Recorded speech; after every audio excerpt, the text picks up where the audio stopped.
Alright guys, so before we get started, I just want to explain that this section is basically the JavaScript language from scratch. So if you're not new to JavaScript, you're going to know a lot of these concepts, but I'd still suggest watching them, maybe even with double speed on. Even if you know this stuff, a refresher isn't going to hurt. We're going to talk about data types, conversion, functions, loops, arrays, object literals, all the core fundamentals of the language.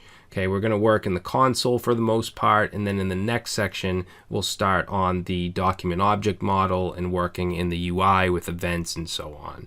So what I want to do first is just set up our sandbox, which is very simple. It's just going to be an HTML file and a JavaScript file, and I'll go over how to include internal script tags as well as how to link an external JavaScript file with script tags.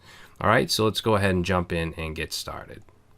Alright, so I'm on my desktop. We already have Visual Studio Code installed, and that's the text editor that I'll be using. So what I'm going to do is create a new folder here, and I'm going to call it JS_sandbox. Okay, and this is what we're going to work in for quite a while.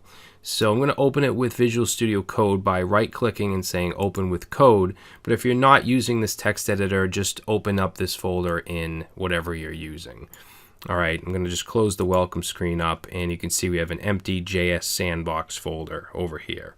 So I'm just going to create two files. One is index.html, and then I'm also going to create one called app.js. Okay, so that's what I'm going to choose to call my main JavaScript file.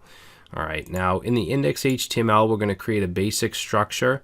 Visual Studio Code includes Emmet by default, which allows me to use shortcuts, and I can just do an exclamation tab, and that'll give me this basic HTML structure with head and body tags.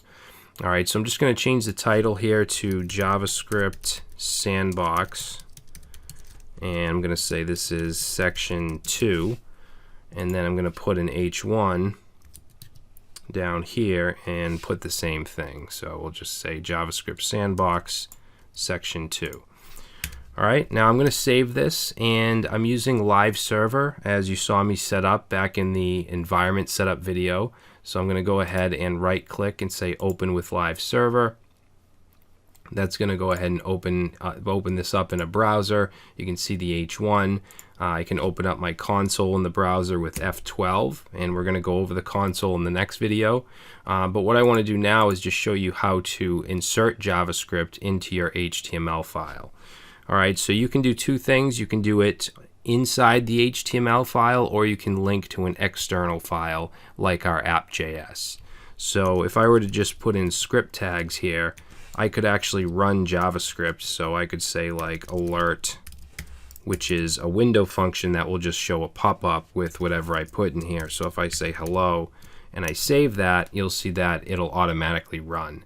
Now, it automatically runs when I save because I'm using Live Server. If you're not using something like that, you'll have to reload the page in order for it to run.